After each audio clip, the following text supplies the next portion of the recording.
Bom dia, igreja. Você pode se sentar. Obrigado, equipe. Valeu. Deus abençoe, Ed.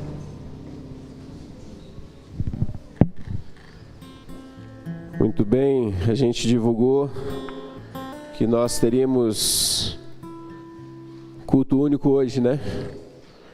E de fato teremos. Culto só pela manhã.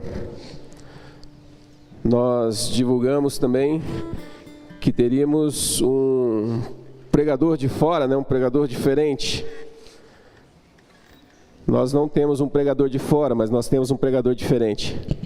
Mais diferente que eu não existe. Ele teve um compromisso, enfim, acabou se atrapalhando com a agenda e compromissos e acabou que ele não pôde estar conosco aqui. Quem sabe agendaremos para um outro momento, mas estou aqui. E a minha palavra é: abra teu coração. Abra teu coração para tudo aquilo que o Senhor quer ministrar às nossas vidas nesse dia. Hoje é dia 1º de outubro e, como de costume, estamos iniciando mais uma série de mensagens. Olha lá que legal. O que protestamos? Mês de outubro a gente fala-se muito do quê?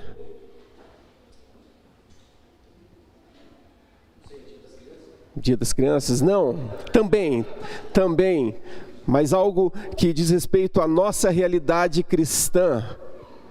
No mês de outubro, fala, Maurel, você está doido para falar? Reforma protestante. Eu vi o Maurel ali se coçando, eu quero falar. Reforma protestante. No mês de outubro, nós comemoramos e sempre damos ênfase nesse tema.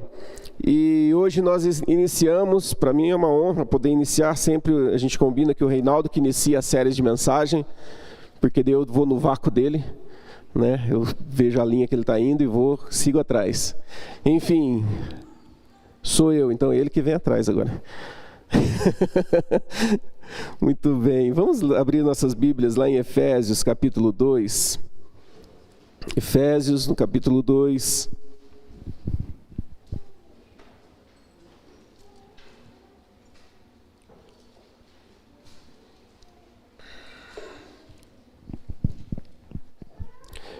Efésios 2, vamos ler os 10 primeiros versículos.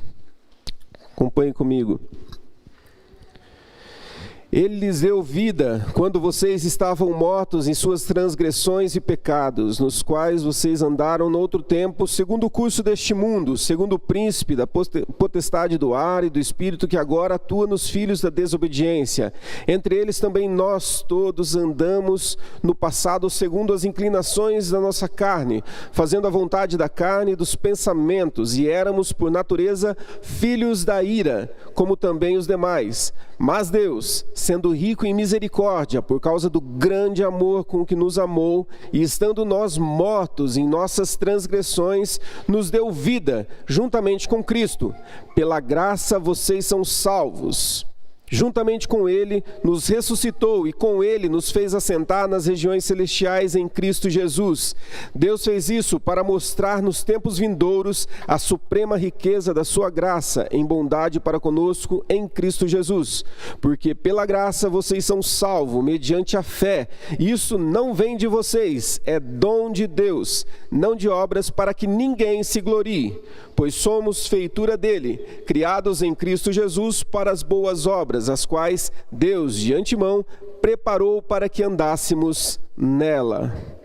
Pai, aqui está a tua palavra, Deus, e nós nos rendemos a ela. Rendemos, ó Deus, o nosso coração, a nossa mente e pedimos, ó Deus, realmente a revelação do Teu Espírito Santo sobre a Tua palavra, Deus, para que nós possamos compreender as verdades ocultas da Tua palavra, para que nós possamos perceber a Tua fala a cada um de nós, ó Deus. Deus, muitas vezes lemos textos, ó Deus, que a gente já leu tantas vezes, mas a Tua palavra se renova e traz uma ministração ao nosso coração e é o que Te pedimos. Fala conosco. Em nome de Jesus. Amém. Amém. Amém. Efésios 2. A gente está falando então da Reforma Protestante. A Reforma Protestante, ela foi um movimento que iniciou ali no século XVI e ela procurou renovar. Ela nunca se propôs a ser uma nova igreja, no sentido de montar uma outra igreja, mas ela tinha como intuito renovar a igreja.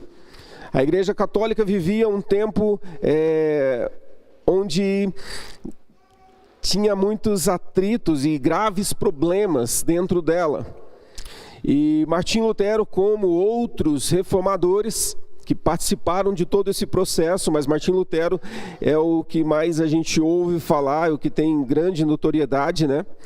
Ele se opôs principalmente pelas práticas que a Igreja Católica tinha na época. E na época, especificamente, a Igreja Católica ela tinha o desejo de construir a Basílica de Roma. E para isso precisa do quê? Grana, din-din. E começou-se então no seio da igreja um movimento onde os fiéis tinham que pagar indulgências, fazer penitências, enfim, para que se arrecadasse dinheiro. E isso mexeu muito com Martinho Lutero, principalmente quando ele começou a estudar o livro de Romanos. E uma das coisas que a Igreja Católica fazia, você precisa pagar indulgências, por quê? Para poder garantir a tua salvação. E mais, você pode garantir a salvação, inclusive, daqueles que já morreram. Basta você pagar a indulgência. Nós gostaríamos muito de passar o filme Lutero, mas a gente não vai conseguir esse mês passar aqui, fazer o Cine Manaim novamente e passar esse filme, que ele representa muito isso, né? Ele mostra muito essa realidade. E esse era o contexto então. A salvação era obtida por meio de grana, por meio de recursos. Você compra a sua salvação, você compra o seu direito à eternidade. E isso, Lutero, então, ele se levanta, e a ideia dele era, gente, vamos mudar, vamos reformular isso aqui. A ideia dele era fazer a Igreja Católica Apostólica Romana. Vamos mudar isso aqui, vamos entender as Escrituras e vamos corrigir o que está sendo um pouquinho desviado aí. Só que eles não aceitaram, e daí tem toda a história que ele é excomungado, então começa a Reforma Protestante e surge então os protestantes, da qual nós aqui nascemos. A origem da nossa igreja, nós somos uma igreja reformada. Esse é o contexto rápido e breve do que foi a Reforma Protestante. A gente percebeu aqui então que os reformadores tinham o que reclamar, né? O que protestar. E hoje, nos nossos dias, o que nós protestamos? Esse é o tema da nossa série, né? O que protestamos? Será que a gente protesta contra alguma coisa que está acontecendo aí na sociedade?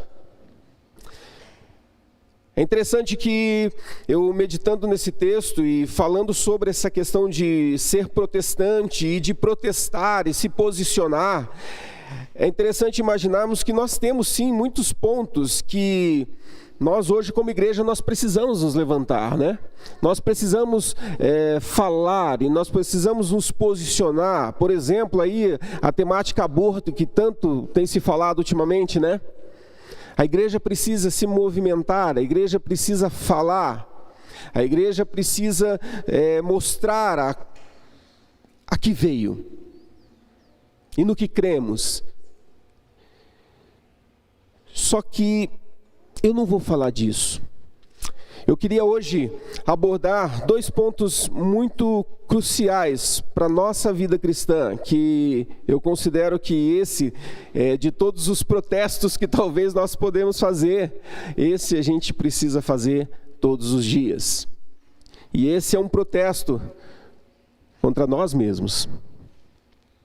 Contra nós mesmos. Nós precisamos, e aqui a gente vai entrar um pouquinho no texto e a gente vai entender. Primeiro ponto é que nós precisamos protestar contra uma mentalidade de autossalvação. E quando a gente fala da salvação pela graça, que esse é o enfoque de hoje, salvação pela graça, como o texto traz aqui, diz respeito que essa salvação, ela não depende de uma atitude minha, ela não depende de uma boa vontade minha, ela não depende de alguma coisa que eu venha fazer, mas essa autossalvação, ela não existe. A graça do Senhor Jesus, ela foi derramada sobre as nossas vidas. Nós somos incapazes de executar a autossalvação. Nós lemos nas Escrituras que o homem, desde o princípio, e aqui é um outro tema dentro da doutrina cristã chamado depravação total, ele fala que o homem, ele é depravado desde quando nasce, desde o ventre da sua mãe. A gente vê isso lá no Salmo 51:5, coloca pra gente aí, Vini, Salmo 51:5, que fala justamente, aqui Davi, ele está confessando, ele já tinha sido confrontado por Natã, e ele está arrependido, e ele chega diante de Deus, e ele fala, eu nasci na iniquidade, e em pecado me concebeu a minha mãe. Davi reconhece que, desde a origem, ele é pecador. E a doutrina da depravação total, que nós não vamos entrar nele, fala exatamente disso, que o homem, ele não pode se salvar, porque ele não tem nada de bom nele. Então, eu ouvi uma vez um pastor, amigo meu, dizendo, eu gostei muito da expressão, que diz assim, que nós não somos tão ruins, somos pior do que imaginamos. Nós não somos tão ruins, a gente é pior do que a gente imagina. E é exatamente isso. Porque do nosso coração, se não for uma ação de Deus em nós, os nossos atos, as nossas palavras, as nossas ações, elas vão refletir e vão exalar o pecado que há dentro de nós. Então aqui no texto Davi expressa o arrependimento pelo seu pecado e que acompanha ele desde muito cedo. A ideia por trás dessa graça salvadora, ela é que devido a essa separação que o pecado fez com Deus, nos fez de Deus, a gente não pode se redimir. Eu sempre lembro daquela imagem, né? E antigamente, os mais velhos vão saber, né? Existia um livrinho laranjinha que a gente apresentava em evangelismo. Lembra, pastor Rinaldo, das 4 leis espirituais? E eu lembro de um desenho que mostrava assim um abismo, e a gente até no nosso livro de discipulado tem esse desenho, né? O abismo e a cruz em cima para onde as pessoas poderiam passar. As pessoas tentavam de diversas formas alcançar a eternidade, alcançar Deus, mas era impossível por causa da sua humanidade, por causa do seu pecado. Então, ou seja, se não fosse a cruz que fizesse esse elo e tampasse esse abismo que nos separa, era impossível nós alcançarmos a presença de Deus, era impossível alcançar a salvação. Por meio da cruz que nós tivemos essa oportunidade de perceber o Senhor. Nós não podemos fazer nada, você não pode fazer nada. E ainda sobre essa questão do pecado do homem, a gente encontra lá em Romanos 3, 23, aliás, vamos ler até desde o 21, Romanos 3, a partir do 21, ele diz assim, mas agora sem lei a justiça de Deus se manifestou sendo testemunhada pela lei e pelos profetas. É a justiça de Deus mediante a fé em Jesus Cristo para todos e sobre todos os que creem, porque não há distinção, pois todos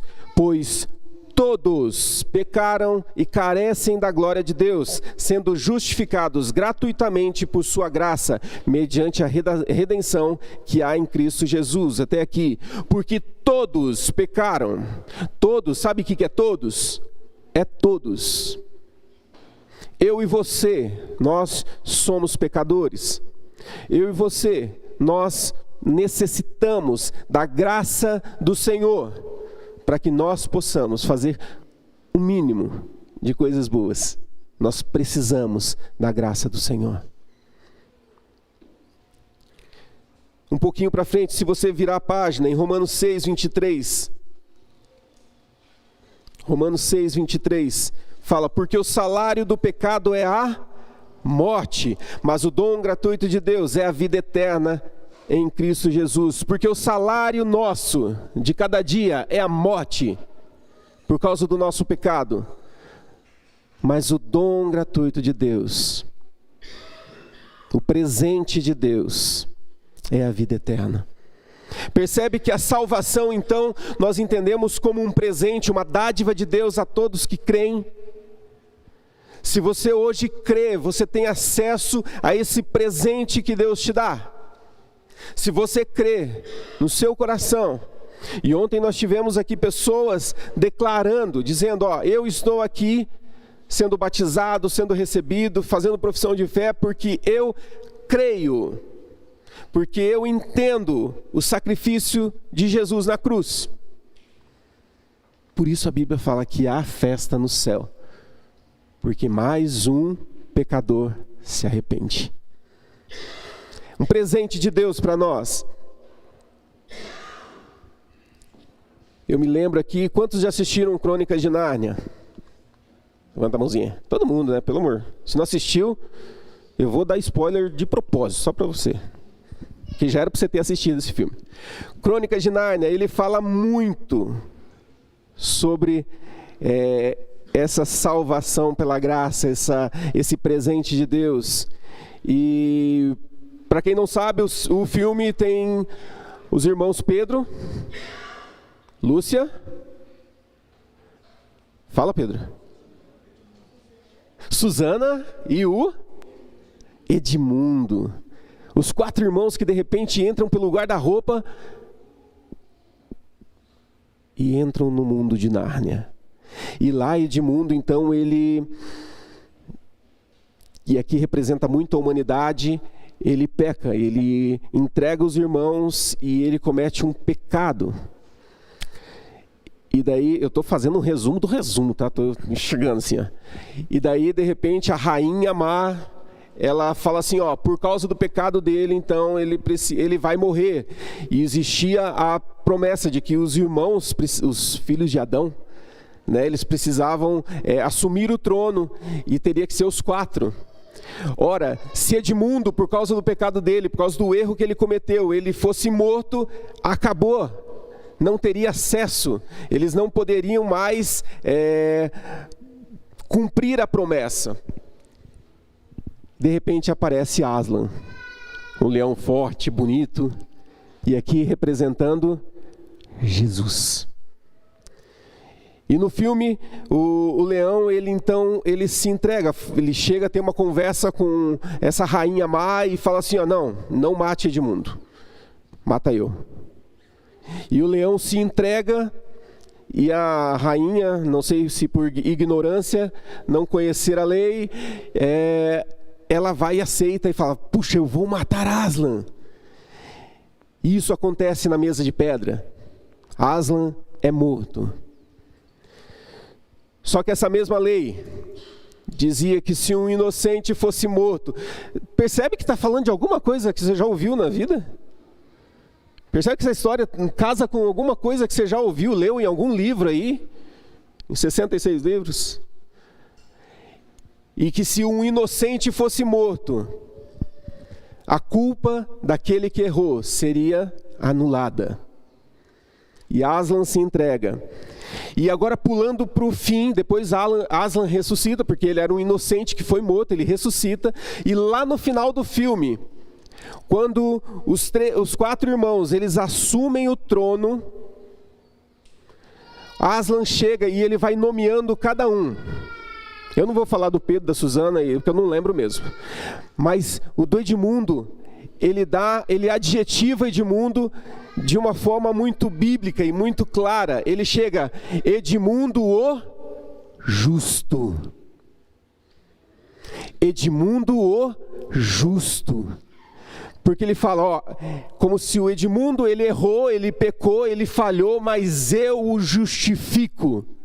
E foi o que Jesus fez. A graça salvadora, a justificação, vem somente por causa de Cristo. Nós nos tornamos justos, e nós somos pecadores, mas nós nos tornamos justos por causa de Jesus Cristo. Se isso não incomoda você no sentido de falar assim, glória a Deus, aleluia, porque eu fui justificado, porque por mim mesmo, sozinho, eu não poderia alcançar tal justificação, eu não poderia alcançar a salvação, eu não poderia alcançar nada, o meu salário é a morte. Mas Jesus olha para você e fala, Leônidas, o justo. Tem um peso, né? Tem um peso ouvir isso, não tem? Josi, a justa. Porque vocês são bonitinhos? Não. Mas porque Jesus Cristo nos faz justos. Porque Jesus Cristo falou assim, ó, vem sobre mim toda a culpa de vocês. E sobre mim eu levo na cruz e pago toda a dívida. Pago toda a dívida. Se isso não mexe com você, se isso não incomoda você no sentido de falar assim, eu não posso continuar vivendo uma vida cristã como eu tenho vivido, eu preciso avançar. Eu não sei o que pode fazer. Porque se deparar com aquilo que Jesus fez, isso mexe com a gente. Ninguém pode cumprir a lei ou se purificar do pecado pelo seu próprio esforço. Ninguém. Será que no tribunal de Cristo nós poderíamos nos absolver? Será que lá a gente vai chegar assim e falar assim, veja bem, Senhor, eu estou aqui em minha defesa, deixa eu falar? Não. Mas nós temos um advogado. Nós temos aquele que vai julgar as nossas causas e vai falar assim, não, eu paguei a dívida do Davi, eu paguei, ele é justo. Segundo ponto importante que nós precisamos, a gente falou então de protestar então contra essa salvação, essa mentalidade de que eu sou capaz de qualquer coisa. Não, você não é capaz. Então proteste contra isso na sua vida cristã. A partir de hoje, se em algum momento da tua história você achou que você era capaz de alguma coisa, não é. E o segundo ponto que nós precisamos é protestar contra uma vida independente de Deus, uma vida separada de Deus. Nós estávamos separados por causa do pecado. O pecado lá no Éden, ele nos separou. E a graça então ela é vista como a resposta de Deus para que nós pudéssemos ter o nosso relacionamento refeito. Para que nós pudéssemos ter essa relação com Deus encurtada. Agora não existe mais mediador. Agora nós temos livre acesso a Ele. E nós nos relacionamos com Deus. E isso diz respeito a uma vida de dependência do Senhor. Não existe vida cristã independente. Não existe uma vida cristã separada. Não existe, eu faço uma oração de vez em quando. Quando eu vou comer, eu agradeço lá pelo alimento. Não é disso que eu estou falando. Mas é de todos os dias nós chegarmos para Deus e falar assim, Deus, eu entendo o sacrifício da cruz, eu entendo o que o Senhor fez por mim, eu entendo que eu não poderia fazer nada para me redimir, eu não teria condição nenhuma para me salvar, eu não teria condição nenhuma de fazer qualquer coisa boa, eu entendo que tudo isso é por intermédio do Senhor, por isso eu me entrego. Por isso eu me rendo ao Senhor. Sabe o que é se render? É você não ter domínio sobre você e você entregar tudo para Deus. E sabe o que é tudo? É tudo. É tudo. Não existe cristianismo sem Cristo. Simples assim. O problema é que nós vemos muitas vezes dentro da igreja, muitas pessoas vivendo um cristianismo sem Cristo. Vivendo uma religião por aparência, vivendo uma religião porque é legal ser diferente. Eu não gosto muito das outras religiões. Cristianismo é legal, né? Ninguém fica pegando no meu pé, tá tudo legal, tá tudo... E vai levando uma vida sem Cristo. Sem um reconhecer da necessidade da presença dele na tua história, na tua vida. Será que essa é uma realidade na tua história? Será que essa é uma prática na tua vida? Quem sabe você vem aqui e vai embora e depois volta no outro domingo e vai embora e volta e de repente você fica nesse ciclo vicioso e está acostumado com isso, você se acostumou com isso. E está tudo certo. Está tudo certo. Eu entreguei. Um dia eu fiz uma oração, o pastor falou, eu vim aqui na frente, joelhei, orei, entreguei minha vida para o Senhor. Está certo, né? Relacionamento é muito mais que isso. É muito mais que isso. Eu costumo dizer que nós agimos com Deus muitas vezes como a gente age com os nossos pais. Imagina assim, Emerson, se o Vitor só procurasse você quando ele quisesse algo de você.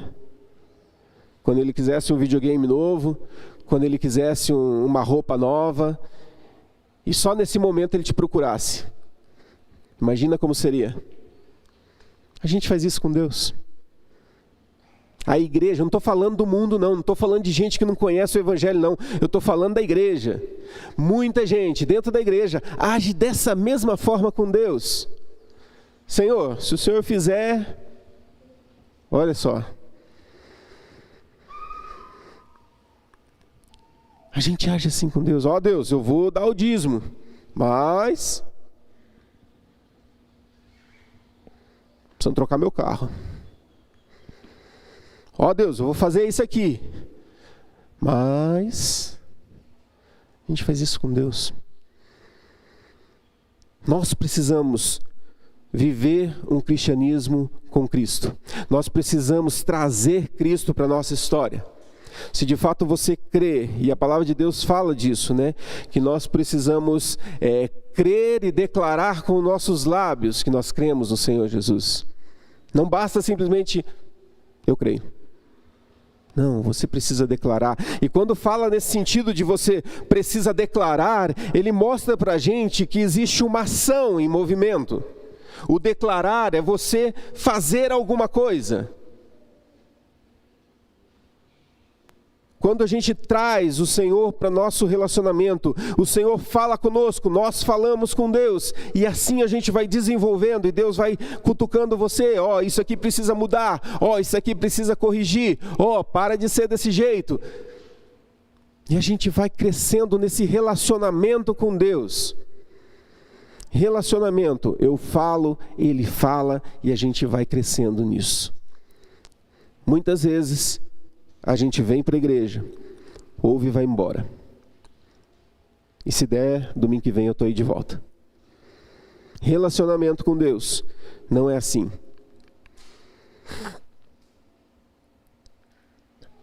Quem decide por uma vida sem Cristo, ele abre mão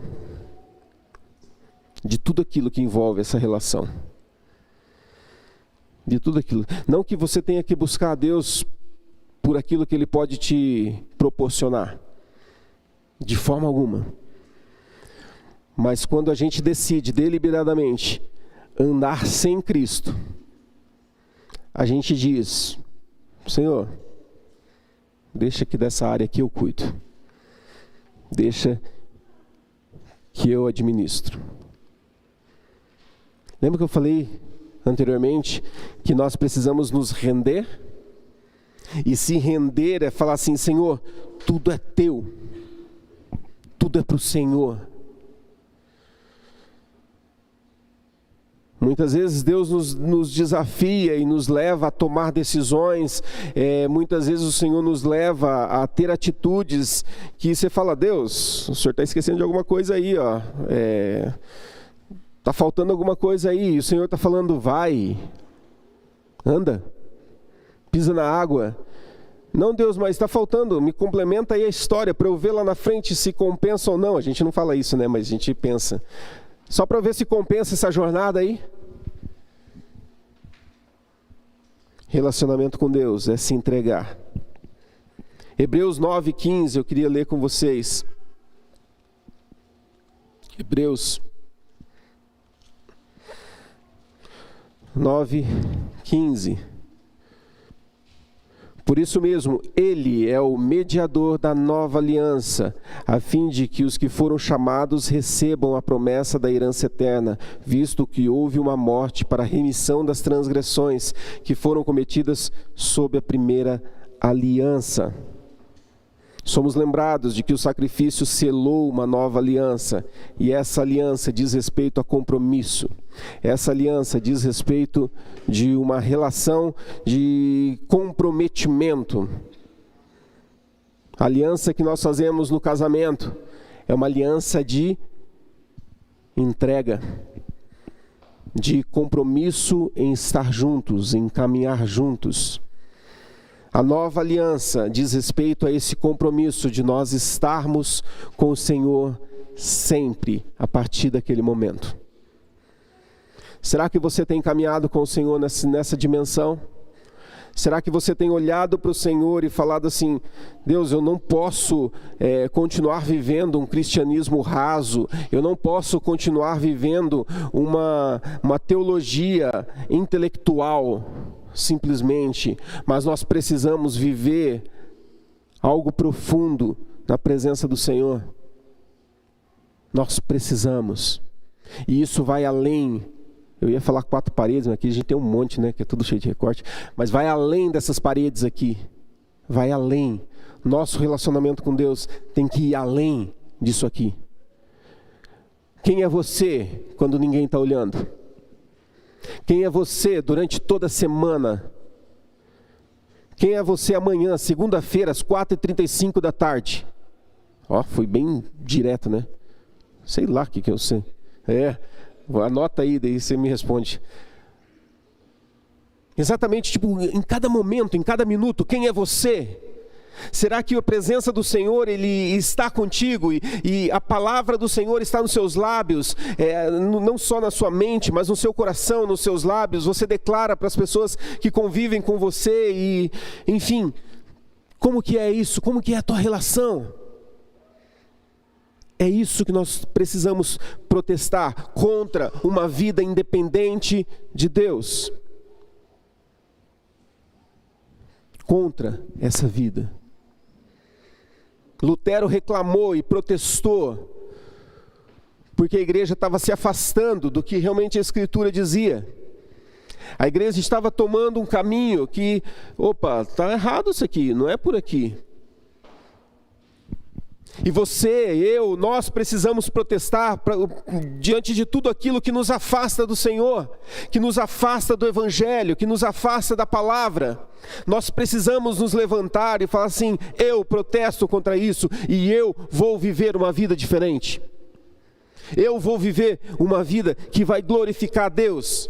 Eu vou viver dependente de Deus. A gente já entendeu.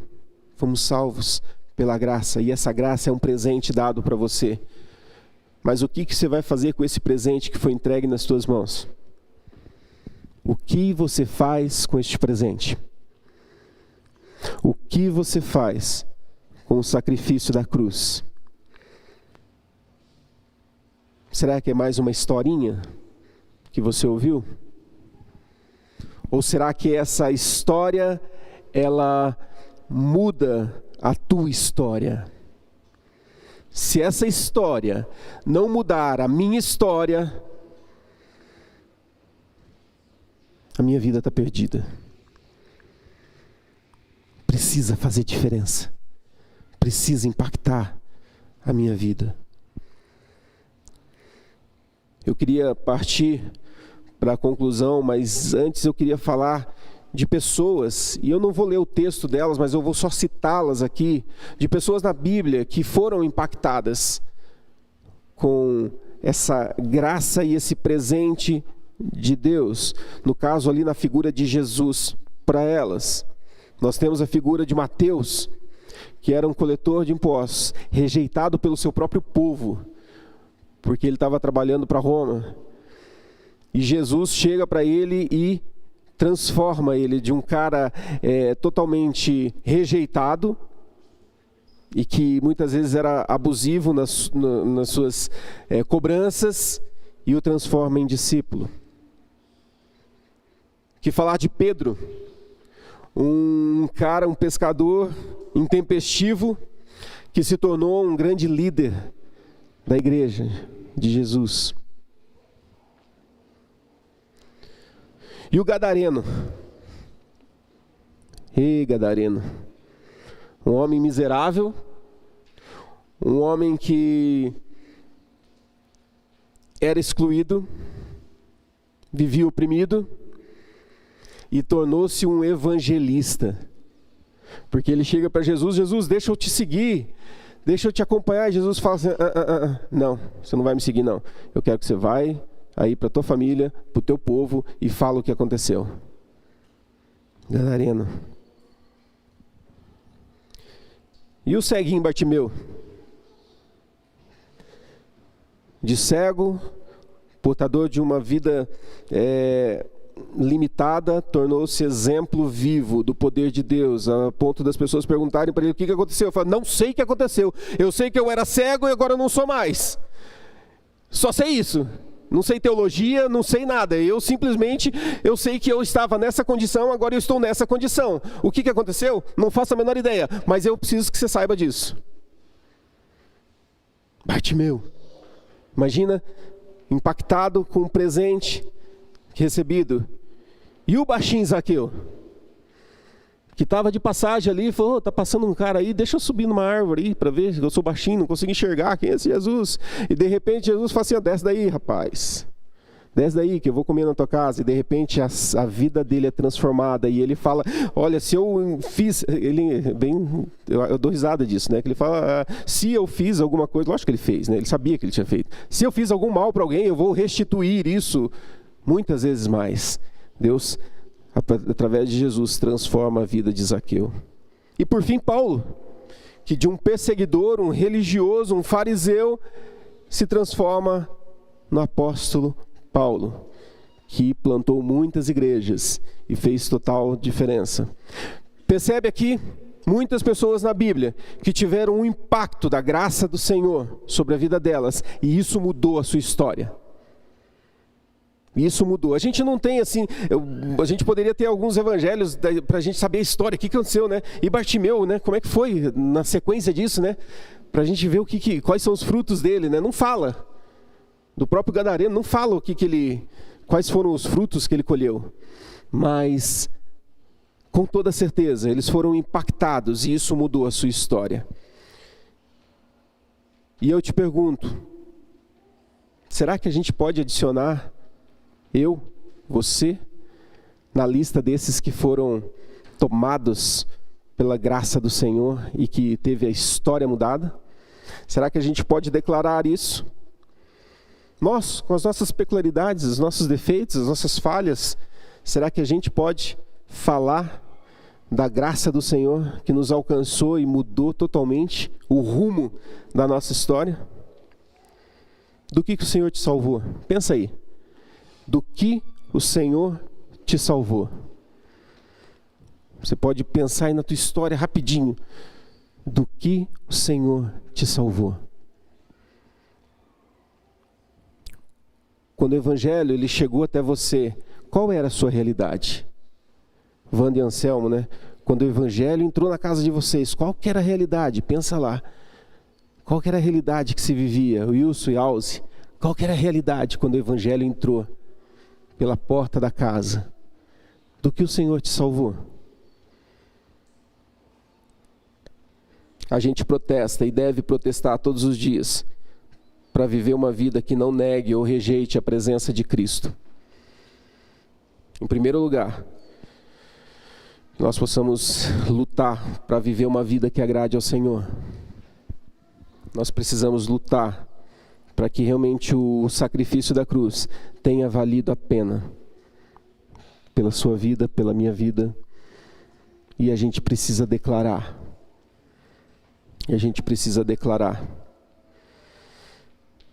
O princípio do sola fide, somente a fé, que é um dos 5 solas, da Reforma Protestante, ele afirma que a salvação ela é alcançada somente pela fé. Isso significa que fé é um instrumento através do qual a graça salvadora de Deus ela é recebida. Creia no Senhor Jesus, receba a salvação de vida e viva o reino de Deus aqui. A nossa salvação ela é real. A nossa salvação ela é de graça. E as pessoas precisam saber disso. E essa é a nossa... No marketing digital a gente fala de CTA, né, Emerson? Call to Action. Chamada para ação, né? E a nossa chamada para ação, o nosso CTA aqui, é justamente, faça Jesus conhecido. Através da sua vida. Faça. Se levante e se posicione e fala, eu vou mostrar para as pessoas o que é viver uma vida cristã. Eu vou fazer, pode falar isso, eu vou fazer isso. Eu vou me posicionar. E eu vou lutar contra tudo que me impeça de viver uma vida de intimidade com o Senhor. E eu vou lutar para que realmente o Senhor faça parte da minha história e que essa marca impacte a vida das pessoas ao meu lado. Fica de pé.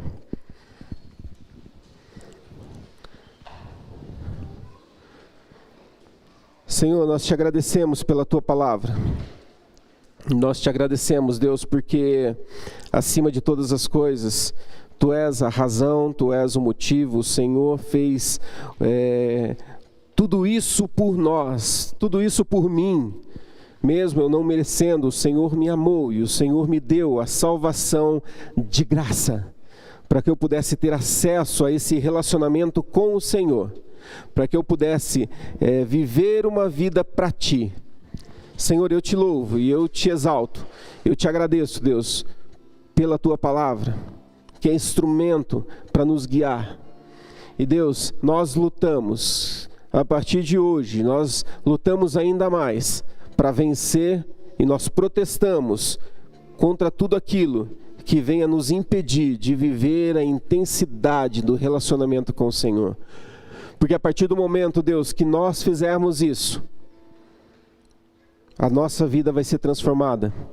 E a vida de tantas pessoas que nos cercam também será abençoada e transformada.